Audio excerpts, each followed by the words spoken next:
बिस्मिल्लाहिर्रहमानिर्रहीम, अस्सलाम वालेकुम, welcome to world view with Sadia Afsar.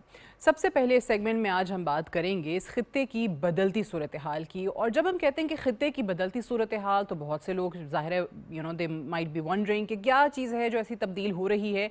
जो सबसे बुनियादी चीज़ है कि आपके हमसाए में एक ऐसा मुल्क भारत, जिसने अपने लिए बहुत से स्लोगन्स ईजाद किए, बहुत ज़्यादा ख़ुद को मार्केट किया एज सेकुलर इंडिया, बहुत ज़्यादा ये दुनिया को बताने की कोशिश की कि हमारी इकॉनमी बहुत बड़ी है, हम बहुत बड़ा मुल्क हैं और हमारे तमाम लोगों के साथ बहुत अच्छे ताल्लुकात हैं। और ख़ास तौर से हम इतनी बड़ी मईशत के इस वक्त हामिल हैं कि हम बड़ी जल्दी इस पूरे रीजन को टेक ओवर कर सकते हैं और यहाँ पे ख़ुद को खित्ते का चौधरी जो है वो बनवा सकते हैं।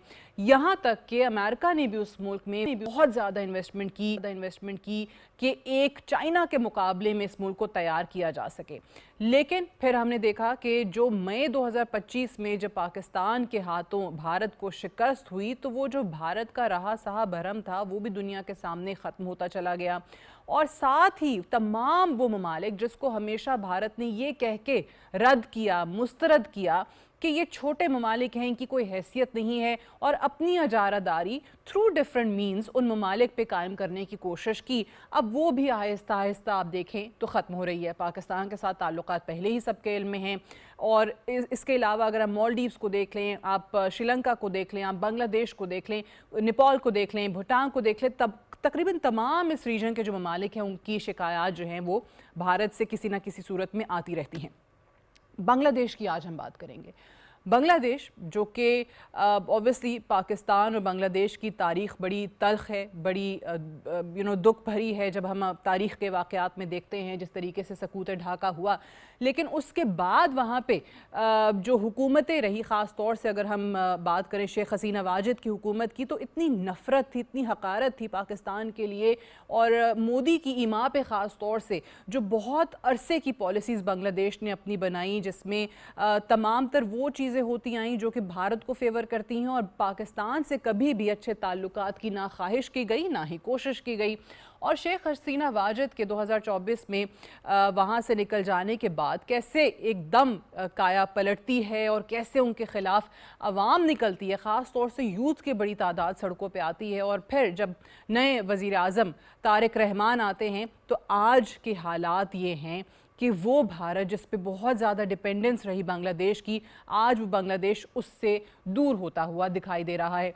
बांग्लादेश के नए वज़ीर आज़म तारिक रहमान पहला जो गैर अपना मुल्की दौरा करते हैं, तो उसमें वो मलेशिया का इंतखाब करते हैं, वो चाइना का इंतखाब करते हैं। मलेशिया ऑब्वियसली लाखों बांग्लादेशी वर्कर्स वहाँ पे हैं, काम बहुत ज़्यादा लोग वहाँ पे कर रहे हैं। और चाइना एक ऐसा मुल्क जिसका सिर्फ इस रीजन में नहीं बल्कि पूरी दुनिया में इन्फ्लुएंस बढ़ता चला जा रहा है।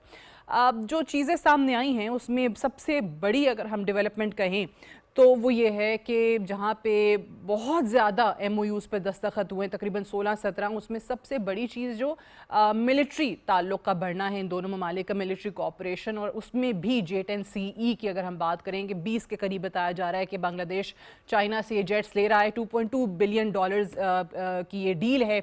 और इसमें भी भारत को परेशानी लाहक है कि भाई हमारे ईस्टर्न और वेस्टर्न फ्लैंक्स पे फिर वहाँ पे बिल्कुल चाइनीज़ टेक्नोलॉजी आ जाएगी। और यही वो जहाज़ है J10C जिसको बहुत शोहरत मिली ये मार्का हक के बाद, जब ऑपरेशन सिंदूर भारत का नाकाम हुआ, और किस तरीके से वहाँ पर इस जहाज़ की ख़ास तौर से डिमांड बहुत बढ़ गई पूरी दुनिया में, और बांग्लादेश भी अब यही जहाज़ ख़रीद रहा है।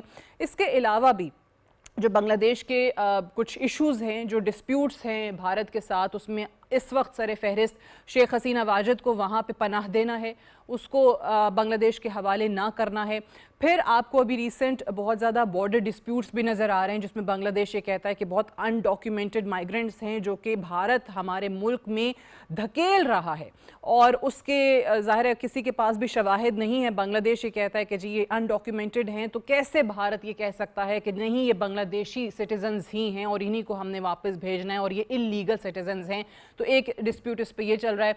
फिर एक अगर आप देखें तो तीस्ता रिवर का एक बड़ा मामला है कि जिसमें बांग्लादेश ये कहता है कि ख़ास तौर से जब गर्मियाँ आती हैं तो वहाँ पे इस पानी को रोका जाता है, बांग्लादेश में सही मिक़दार में ये पानी नहीं पहुँचता है और उससे उनकी एग्रीकल्चर बहुत ज़्यादा मुतासर होता है। और फिर जो ऑब्वियसली कहानी है वो आगे बढ़ती है और इसमें चाइना दिलचस्पी जाहिर करता है कि यहाँ जो तीस्ता रिवर रिलेटेड प्रोजेक्ट्स हैं अब उस पर बात हो रही है बांग्लादेश के साथ उनकी। इन्हीं ज़रा तमाम सूरत हाल पे सेगमेंट में बात करते हैं कि मामला किस जानिब जाता नज़र आ रहा है और ख़ास तौर से अगर आप पाकिस्तान को भी इस मामले से जोड़ दें, जिसके चाइना से ऑलरेडी बहुत अच्छे ताल्लुकात हैं, बांग्लादेश के साथ ताल्लुकात में बेहतरी आ रही है, तो पाकिस्तान और चाइना का जो कोऑपरेशन है वो भी बढ़ रहा है। ख़ास तौर से अगर आप अभी रिसेंट डेवलपमेंट मार्केट में आपको इनके कोऑपरेशन के अंदर डेवलपमेंट नज़र आती है। फिर पाकिस्तान और चाइना की मुश्तरका कंपनी का पाकिस्तान स्टॉक एक्सचेंज में तारीख़ी लिस्टिंग का सामने आना, ये वो तमाम तर चीज़ें हैं जो जाहिर करती हैं कि इन तीनों ममालिक के अंदर बेतहाशा पोटेंशल मौजूद है फ्यूचर में भी मज़ीद रास्तों में, मज़ीद शोबों में कोऑपरेशन का। बात करने के लिए हमें ज्वाइन कर रहे हैं renowned IR expert doctor Talat Shabir sahab. बहुत बहुत शुक्रिया डॉक्टर साहब ज्वाइन करने के लिए। सबसे पहले तो डॉक्टर साहब आप ये बताइए कि ये जो तारिक रहमान साहब का, बांग्लादेशी वज़ीर आज़म का चाइना का इंतखाब करना है, ये किस आपको लगता है कि कोई मैसेजिंग की गई है इंडिया को कि जी बहुत ज़्यादा जो एक रिलायंस था, बहुत डिपेंडेंस थी और भारत ने जितनी अपनी मनमानी थी अब वो बस हो गई है और बांग्लादेश जो है वो अब एक बिल्कुल स्ट्रेटेजिक ऑटोनॉमी की तरफ बढ़ना चाहता है? जी, बहुत शुक्रिया सादिया, आपने बहुत तफसीली इंट्रो दिया जिससे जो रीजन की सारी सूरत हाल है वो बिल्कुल आपने अच्छे तरीके से उसको कवर किया। देखिए, सबसे पहले जब हम बात करते हैं तारक रहमान साहब की, जब उन्होंने प्राइम मिनिस्टर टेक ओवर किया, उससे पहले के हालात क्या थे बांग्लादेश के। हसीना वाजिद थी। हसीना वाजिद के बाद एक बहुत लंबा अरसा चला जिसमें एक इंटरिम अरेंजमेंट था और हसीना वाजिद के खिलाफ केसेस थे, उन्होंने जाके इंडिया में पनाह ले ली। एक तो भारत की इंटरनल पॉलिटिक्स जो थी उसका एक बहुत रीजनल जो बायलैटरल ताल्लुकात थे भारत के और बांग्लादेश के, उस पर असर पड़ा। दूसरा ये था कि उनने जो मैं समझता हूँ एक फैक्टर है कि 2025 में जो हमारी स्किर्मिश हुई इंडिया के साथ, उससे भी काफ़ी जो रीजन के हालात थे उसमें तब्दीली आई। मसलन ये कि जैसे आपने टेक्नोलॉजी की बात की कि भारत को ये शायद खदशा लाहक होगा कि उसके अतराफ जो है अभी चाइनीज़ टेक्नोलॉजी का राज हो जाएगा। देखिए, अभी मैं इसको ऐसे लेता हूँ कि सबसे पहले तो देखिए कि भारत का जो ताल्लुक था बांग्लादेश के साथ, उसकी बुनियाद क्या थी। और सबसे बड़ा जो उसकी बुनियाद थी वो मेरे असेसमेंट में पाकिस्तान नफरत के ऊपर उसका खड़े होते थे, पिलर्स थे जिस पे वो खड़ी होती थी। और हसीना वाजिद साहिबा ने भी इसको साबित किया कि उन्होंने पाकिस्तान दुश्मनी और पाकिस्तान नफरत को ही प्रमोट किया अपने मुल्क में। देखिए, एक माइंडसेट है, जब आप एक माइंडसेट के साथ पॉलिटिक्स कर रहे होते हैं या रीजन के अंदर एक बड़ा मुल्क है आप, और आप दूसरे ममालिक को नफरत की बुनियाद पे या का ट्रेंड बनाएंगे तो ज़ाहिर फिर नफरत का ट्रेंड बनेगा। तो ये जो ब्लॉक बनता है जिसमें हम समझते हैं कि जो भारत का और अमेरिका का गठजोड़ था, चीन की को कंटेन करने की जो एक कोशिश है अमेरिका की तरफ से, उसमें चूंकि वो एक प्ले कर रहा था रोल, नेट सिक्योरिटी प्रोवाइडर का रोल मिल रहा था, तो भारत को बहुत सारे ऐसे जोहम शुरू हो गए कि शायद वो इस खित्ते में बहुत सारा जो है वो इन्फ्लुएंस रखता है और ताकतवर मुल्क है, और वो किसी मुल्क को भी जो है ना वो उसको किसी वक्त भी उसके लिए एक खतरा बन सकता है या ताकत के जोर पे अपने फैसले मनवा सकता है। तो जो हम बात कर रहे हैं, तारक रहमान साहब ने जब टेक ओवर किया तो एक एंटी इंडिया फिजा कायम हुई मुल्क में और भारत से थोड़ी सी दूरी शुरू हुई उस वक्त। वैसे तो जो प्रोटेस्ट हुए हसीना वाजिद जाने के ऊपर, उनके जाने से पहले और बाद में भी जो हुए, उसमें क्लियर कट जो अवामी परसेप्शन थी वो अगेंस्ट इंडिया थी। बिल्कुल। तारक रहमान साहब को पता था कि चूंकि पब्लिक परसेप्शन जो है वो इंडिया के खिलाफ है, तो उन्होंने ऐसी पॉलिसीज को ऐसी उनकी उन्होंने स्ट्रीम पकड़ी जो दूसरे ममालिक के साथ ताल्लुकात में उन्होंने देखा कि किस मुल्क से ताल्लुक से फ़ायदा होगा। अब देखिए, इस खित्ते में चीन जो है चीन एक बड़ा मुल्क है, चीन एक बहुत दोस्ताना मुल्क है, उनकी पॉलिसी विन विन कोऑपरेशन है, वो कॉमन ऑब्जेक्टिव्स में डील बिलीव करते हैं, वो मुल्कों के साथ विन विन कोऑपरेशन पे आते हैं, कनेक्टिविटी पे आते हैं, बिजनेस पे आते हैं। तो ये जो खत्ते में उनकी जो चाइनीज़ पॉलिटिक्स है या जो चाइनीज़ कनेक्टिविटी या बिजनेस के जो मकासद हैं वो पूरे करने के लिए बांग्लादेश पूरी तरह से तैयार था। तो मेरे ख्याल में किसी भी वज़ीर आज़म को इलेक्शन के बाद ये जो किसी मुल्क की विजिट करनी होती है उसमें एक बहुत ग्रेट सिग्नलिंग का बिल्कुल उसमें एक तासर भी होता है और उसका एक मकसद भी होता है। तो तारक रहमान साहब ने राइट सिग्नलिंग की इंडिया को कि no we have our partners who are really good friends और हमारी मदद कर सकते हैं बहुत सारे मामलात में।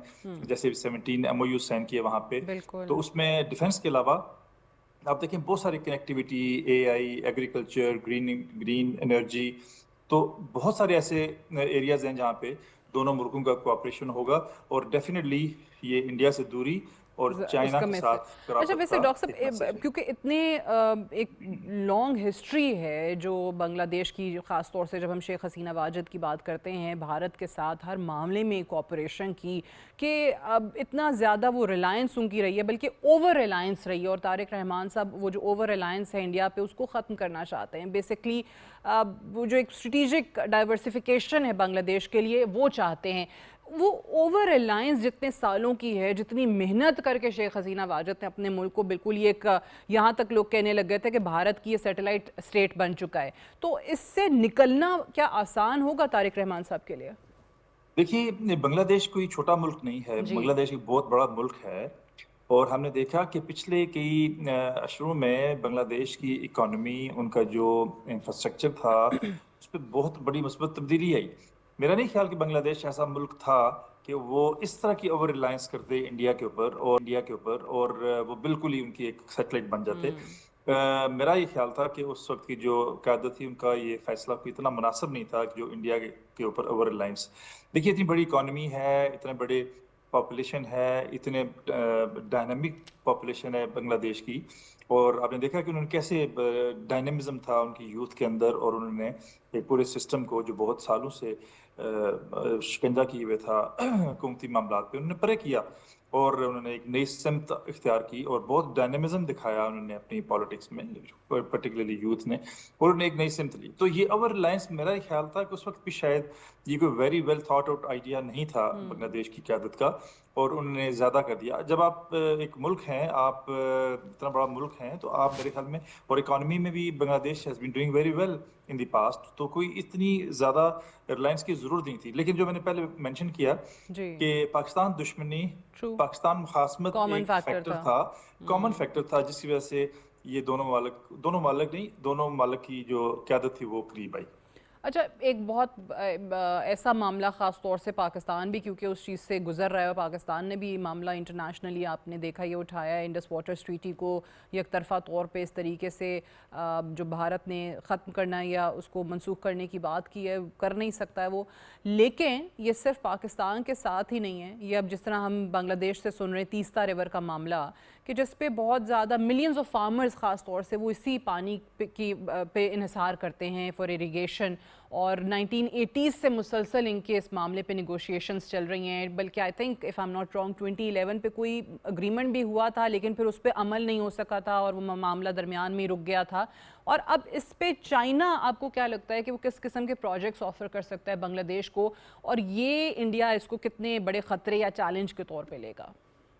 देखिए, बहुत सारे इंटरनेशनल नेशन एक्सपर्ट्स का ये ख्याल है कि आइंदा आने वाली बहुत सी जंगों में से एक बहुत ख़तरनाक जंग पानी पे होगी और मेरा ख्याल ये है कि जो पानी पे होने वाली जंग है उसमें जो लीडर होगा वो इंडिया होगा, क्योंकि अभी देखिए हमारे साथ जो इंडस वाटर ट्रीटी का जो इशू है, अभी आप इंटरनेशनल लॉ के सरीहन खिलाफ वर्जी करते हुए उसको यूनिलैटरली अपनी तरफ से उसको आप ख़त्म करते हैं, जो आप नहीं कर सकते। आप इंटरनेशनल लॉ के तहत नहीं कर सकते, इंटरनेशनल नॉर्म्स के तहत नहीं कर सकते।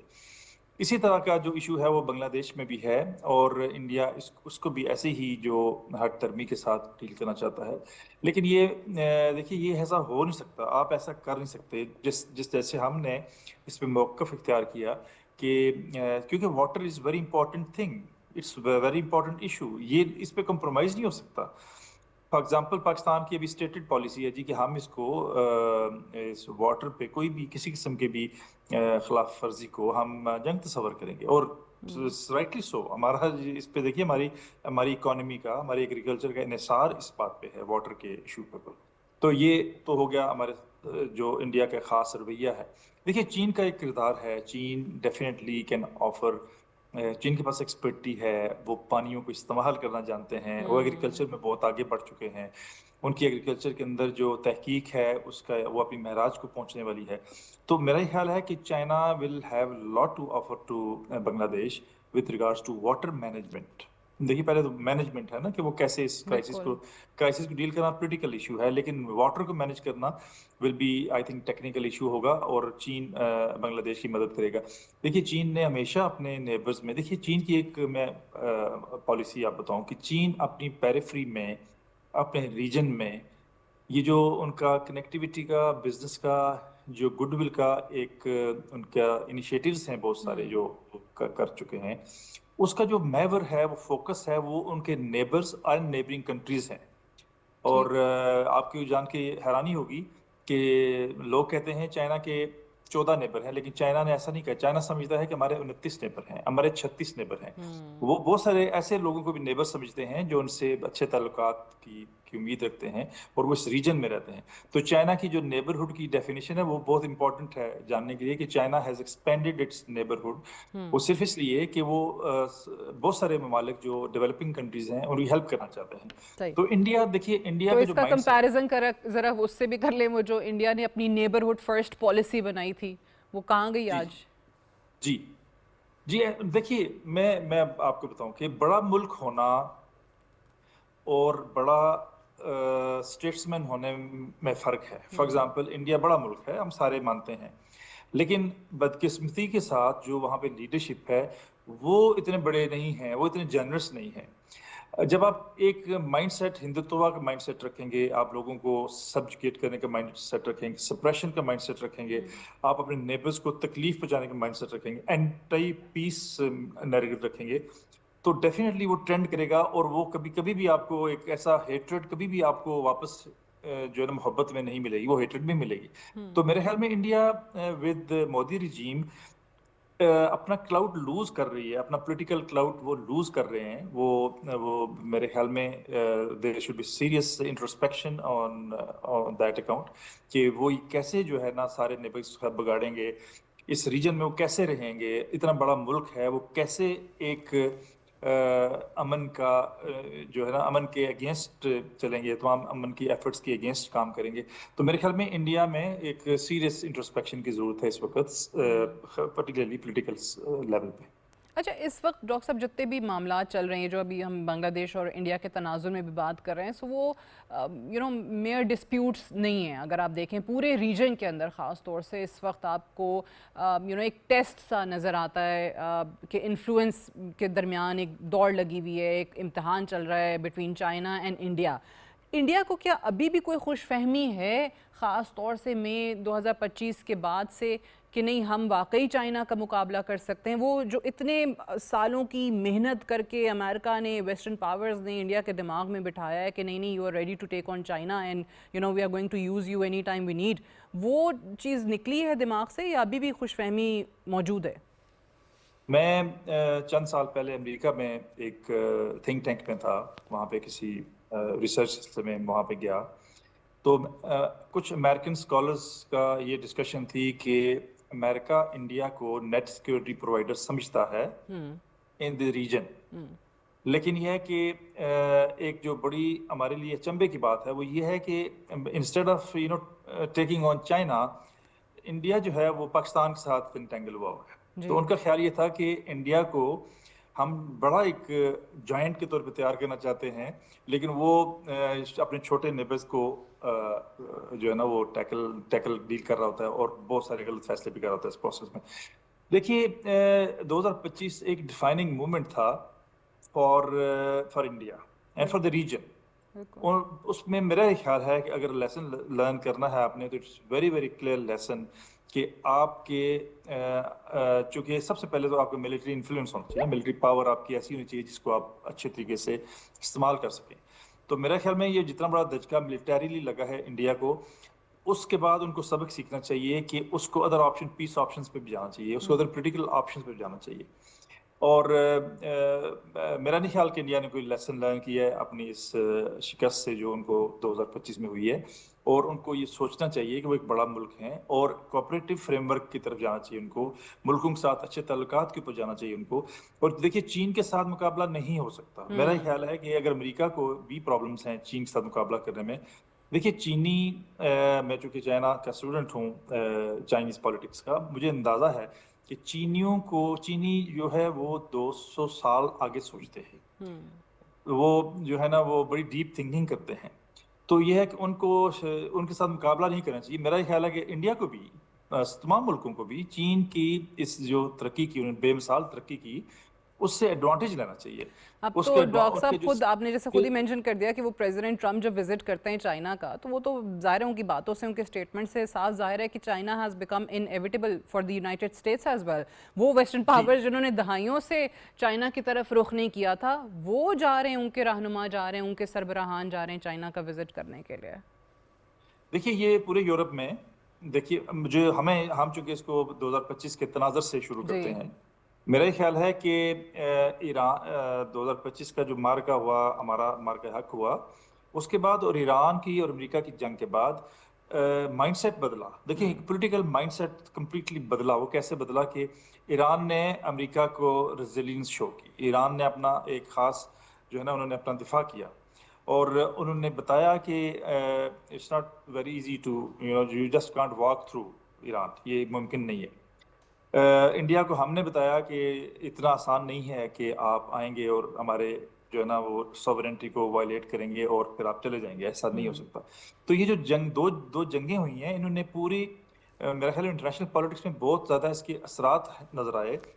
खुसूसन ईरान की जब जंग हुई अमेरिका के साथ, तो उसके बाद आपने देखा कि लगातार, आप जैसे मेंशन किया आपने, कि यूरोपियन लीडर्स जाना शुरू हो गए चीन में, because they have started seeing जी। An alternative in shape of China. और बिल्कुल। चाइना का खूबसूरती ये है कि चाइना की जो पर्सपेक्टिव, वो जंगी नहीं है, वो एग्रेसिव नहीं है, वो ऑफेंसिव नहीं है। वो बिजनेस की बात करते हैं, वो दे ट्रेड विल की बात वेलकम करते यू हैं, विद वो ओपन आर्म्स, कनेक्टिविटी। चाहे आप जी जितने सालों बाद वापस क्यों जी, ना आ ऐसे रहे ही हो। बिल्कुल। दूसरा एक अहम बात, सॉरी आप की बात नहीं कट गई। नहीं, ज़रूर। अहम बात यह है कि अमेरिका गुज़िश्ता 7 दहाइयों से जंगों में है, चीन गुज़िश्ता 7 दहाइयों से बिजनेस में है, ट्रेड में है, गुडविल क्रिएट करने में है, सॉफ्ट इमेज क्रिएट करने में है। तो दैट इज वाई आप देखिए, जब आप 7 दहाइयों से एक खास काम कर रहे होंगे, उसी तरह के कॉन्सिक्वेंसेज, उसी तरह के नतीजे आपको सामने आने शुरू हो जाएंगे। अब चीन बिल्कुल। के सामने जो नतीजे आ रहे हैं, ये चीन की गुज़िश्ता 7 दहाइयों की पॉलिसी की वजह से आ रहे हैं। बिल्कुल अमेरिका ठीक को जो है। देखना पड़ रहा है, वो इसलिए देखना पड़ रहा है कि गुज़िश्ता 7 दहाइयों में अमेरिका ने अपनी पॉलिसीज ऐसी रखी कि उनके कॉन्सिक्वेंसेज ये सामने आ रहे हैं। बिल्कुल ठीक है। डॉक्टर तलत शबीर साहब, thank you very much for joining us on world view. Will take a short break here, stay tuned.